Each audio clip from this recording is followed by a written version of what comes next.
Yeah, I was just going to pop up on commodities. Again, a lot of folks don't know this, but there are lots and lots of commodities in the world that are literally traded by 30 people in the world, and they're basically emailing each other Excel spreadsheets. Like they're clearing, 50, 100, $500 million worth a year of these things.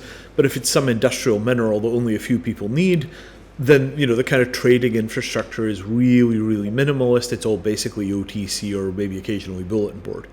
And rolling all of this, matter up into a new generation of crypto exchanges that are basically trading all the commodities that you couldn't get enough volume on to work on, say, Chicago Board of Trade.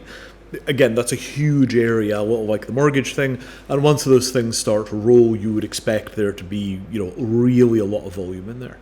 And it's just another one of these little weird corners of structural inefficiency in the real world that you come in and you tokenize and everything works better.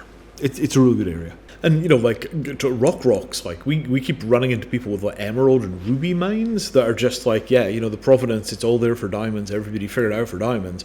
But for the rocks that are worth less per carat, the infrastructure isn't there and there isn't a huge market monster like De Beers organizing it all. So, eventually even things like emeralds and rubies and all the rest of that stuff, it's all just kind of waiting to happen, and it just hasn't quite happened yet.